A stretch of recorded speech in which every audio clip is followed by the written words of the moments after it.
नमस्कार, मैं हूं आपके साथ अनुष्का राय और आप देख रहे हैं इंडिया समाचार।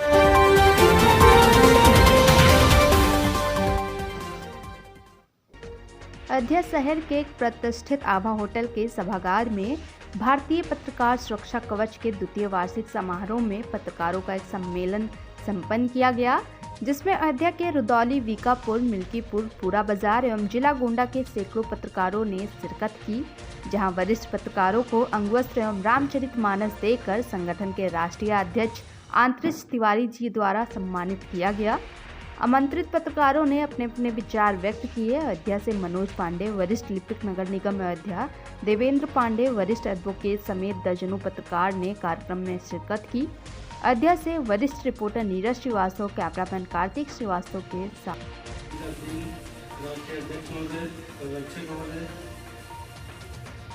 हमारे बड़े भाई के मिश्रा जी, जिला अध्यक्ष रामप्रसाद तिवारी जी, आप सभी का हम आभा होटल के इस प्रांगण में हार्दिक स्वागत करते हैं।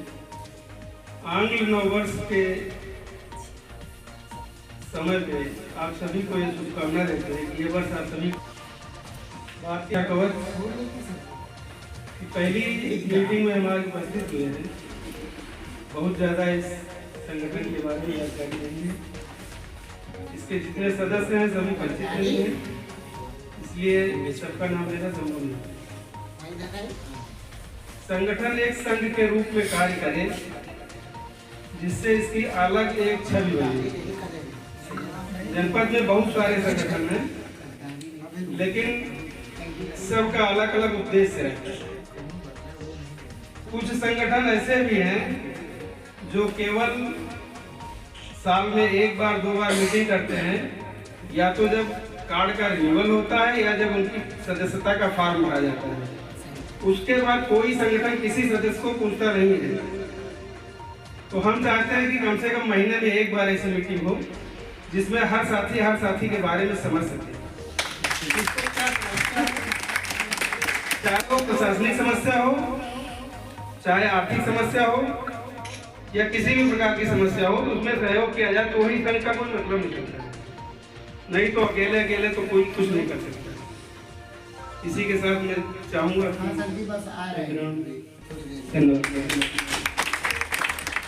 धंधा भी है, तो आप लोग भी अपना कोई बिजनेस, कोई जॉब जरूर ढूंढते रहेगा। इसमें अगर इस पर आधारित रहेंगे तो घर वाले निकाल देंगे आपको।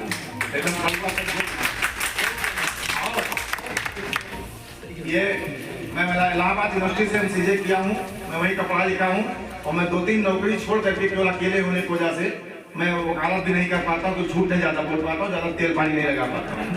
तो मैं इलाके हमारा छोटा भाई है, पिताजी हमारे पिताजी सहपाठी थे, ये हमारे छोटे भाई सहपाठी थे।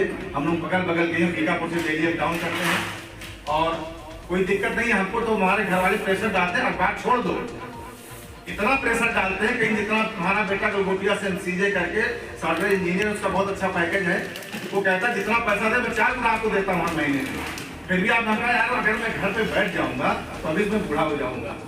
और मेरी एक आदत सी है, मुझे भी आग लगाने में बड़ी मजा आती है, लेकिन वो आग लंका के में लगानी हो तो किसी के भरे पूरे परिवार में, पटीदारी में या अच्छे लोगों में नहीं। गलत का खुल के विरोध कीजिए, लेकिन कोशिश कीजिए कि अगले का भी पक्ष ले लीजिए। बहुत से नए लोग आ गए हैं, अब किन्हीं कारणों बस कैसे वो खुशामद हो जाते हैं, क्या होता है, तो एक पक्ष को तुरंत दिखा देंगे अपने पोर्टल पर, सोशल मीडिया पर, या जिस पर चैनल पर जिसको जहां दिखाना हो, अगले पक्ष को नहीं लेते हैं। हो सकता है अगला पक्ष उससे ज्यादा पीड़ित हो। ये पहुंच वाला था व्यक्ति, ये जानकार व्यक्ति था, ये चालाक था, आप तक पहुंच गया। अगला व्यक्ति हो सकता है आप तक ना पहुंचा हो। पत्रकारिता का सबसे मूल मंत्र है, हम लोगों को जो सिखाया गया था, आपको सिखाया नहीं जाता कहीं कुछ। अब तो माइक ID और पैसा लेकर के सब दे दिया जाता, कोई मतलब नहीं है। हम लोग का शशि शेखर वगैरह क्लास लेते थे राव यूनिवर्सिटी में। और ये आज पांडे जी नाम में भूल रहा हूँ उनका, उजाला उसमें चीफ संपादक हुआ करते थे, वो सब क्लास लेते थे हम लोग का। यूनिवर्सिटी में महीने में 1-2 क्लास होता था, सब होता था। खैर तो बहुत बीती बात हो गई है। सिर्फ इतना कहना है, संगठन सब अच्छे होते हैं, उससे जुड़ने वाले व्यक्ति कैसे हैं, उसको संगठनों कैसे आगे ले जाते हैं, उनके विचार कैसे हैं, इसको एक तिवारी जी को करना है, महाराज जी को करना है, आप लोगों को करना है। ऐसा नहीं कि संगठन बनाने के चक्कर में, मेंबर बनाए चक्कर में 200 500 रुपया लेकर के मेंबर बना के आप आईडी बना दीजिए। उस आईडी का दुरुपयोग हो रहा है, मट्टी खनन में हो रहा है, पेड़ कटाई में हो रहा है, ठेकेदारी में हो रहा है। ऐसा भी आप लोग ख्याल रखिएगा। बाकी संगठन इसलिए नहीं चल पाते हैं तो महीने साल में एक बार बैठक करके, जो अभी भैया बता रहे थे वो बहुत सही बोल रहे थे। कोई बोल रहा था अभी कि यहाँ पे एक बैठक होती है, बस वही आई कार्ड 200 रुपया जमा होता है कि बैग मिल जाती है, कि आई कार्ड मिल जाता है रिन्यूअल का।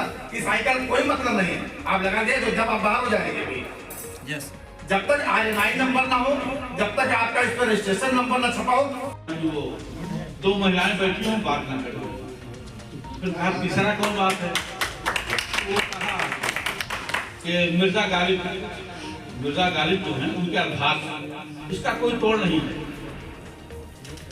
तो हमने भी सुना उसको कि ये आप लोगों में एकता है, मानव में एकता होनी चाहिए। उस एकता जो उन्होंने कहा था, देखिए उनके कहने में कितना बल है।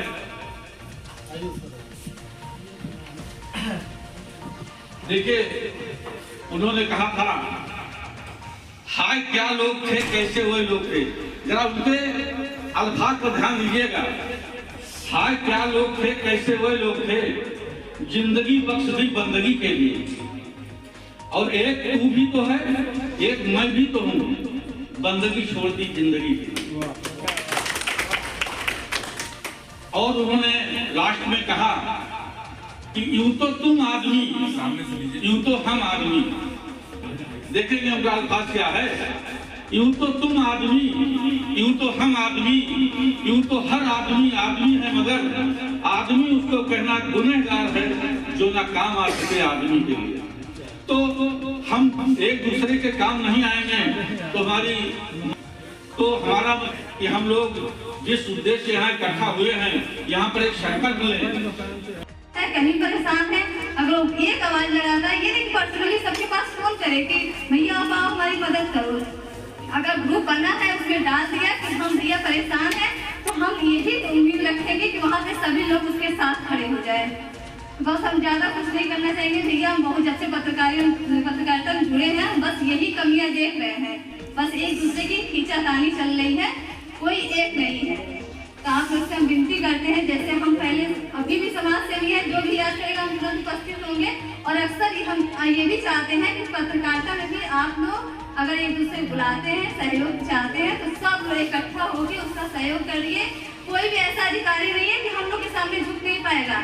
हम लोग दो पति पत्नी ही सबको झुका लेते हैं अक्सर, और इतनी बड़ी ताकत मिल जाएगी तो हम लोग अच्छे अच्छे अधिकारी को झुका लेंगे, अपना काम करा लेंगे, चाहे जितना बड़ा काम हो।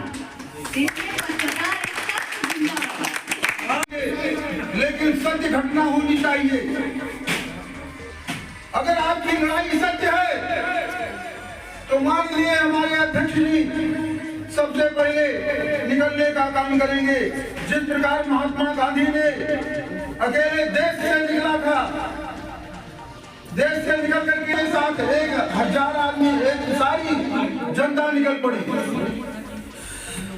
तो मैं आपसे ये बताना चाहता हूँ, जिस प्रकार महात्मा गांधी अकेले निकले थे, हमारे महाराज जी ठीक उसी तरीके निकलेंगे। और भारतीय पत्रकार सुरक्षा पूरे विश्व में ये एक दिन अपना नाम करके दिखाएगा। मैं ये आपसे बताना चाहता हूँ और सभी भाइयों से कहना चाहता हूँ कि आप एक बार विश्वास के साथ, अगर आपको विश्वास है तो भारतीय पत्रकार सुरक्षा कवच में शामिल होइए। हमारे ऐसे ऐसे मठाधीश भाई विराजमान हैं आपके बीच में कि आप उनके बारे में अभी नहीं जानते हैं। हमारे श्रीवास्तव जी हैं भाई, वो ऐसी हस्तियां को हिलाकर बैठे हुए हैं कि अगर आप सुन लेंगे तो सोचेंगे कि वो कौन सी हस्ती हिला सकते हैं। मैं केवल कर रहे हो तो किसी न किसी, चाहे जितना आप बचा के लिखोगे, लेकिन लपेटे में कहीं ना कहीं जितने शख्स आज बैठे हुए हैं सबके सब, ये नहीं है कि चाटुकार वाला भी बच जाएगा, वो भी निपटाएगा। हो सकेगा कोई अपना ही भाई क्रांतिकारी निकले, वही जाके निपटा भाई, क्योंकि एक के वजह से सबको गाली खानी पड़ती है। तो पहला उद्देश्य होना चाहिए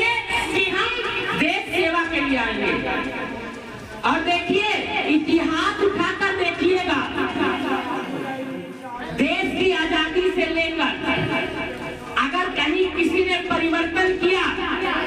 और इसके पहले भी जो प्रधानमंत्री जी थे वो भी पत्रकार ही थे। आपको मालूम होगा कि नहीं होगा, जो आप लोग सर्च करेंगे तो मिलेगा। और मैंने भी बताया पहला चीज समय के अनुसार कैमरा, क्योंकि साक्ष्य माना जाएगा।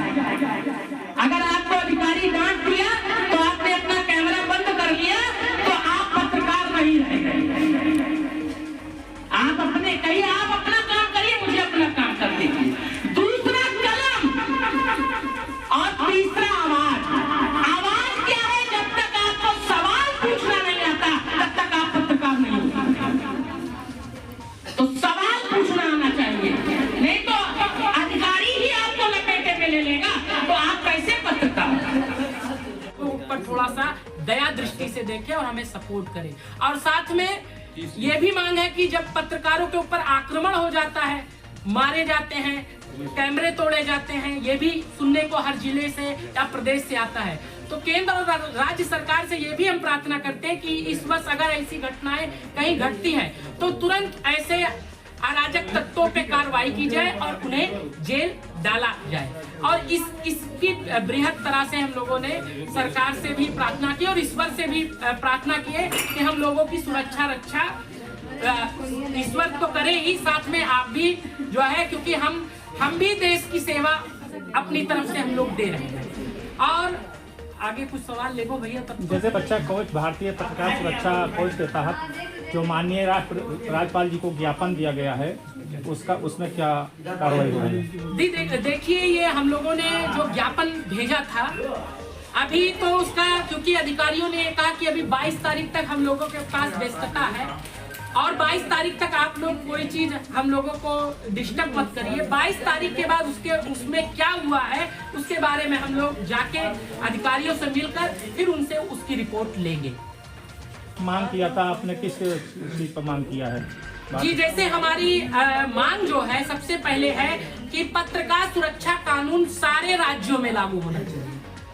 हम उत्तर प्रदेश के लिए है नहीं, संपूर्ण भारत में जितने राज्य हैं सब जगह जहां लागू है ठीक है, और जहां नहीं लागू उसे शीघ्र लागू किया जाए। फिर उसके बाद 60 वर्ष के ऊपर के जो भी हमारे पत्रकार साथी हो गए हैं, गैर मान्यता और मान्यता सभी अगर सही से काम कर रहे हैं, उनका एक सर्वे करा के उन्हें 10,000 पेंशन का प्रावधान किया जाए।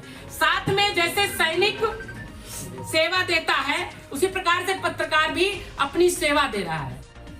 सभी पत्रकार साथी मिलकर के जैसा हमारे संगठन का दिशा निर्देश होगा, हम लोग अभी सभी पत्रकार साथियों के सुख दुख में शामिल होते हुए उनकी प्रत्येक लड़ाई में कंधे से कंधा मिलाकर के उनका साथ देंगे। जैसे माननीय चंद्रचूड़ जी ने जो अभी आदेश पारित हुआ कि 19 और 22 के तहत पत्रकारों को क्या उसमें जॉब करी गई आर्टिकल, पत्रकारों पर मुकदमा लिख दिया जाता है। हम अपने संगठन के माध्यम से बताना चाहते हैं कि हम उस हर पत्रकार के साथ मैदान से लेके जेल तक उनके साथ खड़े हैं जिनके साथ अन्याय होगा। पहले अधिकारियों से निवेदन करेंगे, निवेदन नहीं होगा फिर धरना करेंगे, आमरण अनशन करेंगे, जो भी हो उनके हित में हो पाएगा। हम पूरे संघ के साथ उनके साथ खड़े रहेंगे।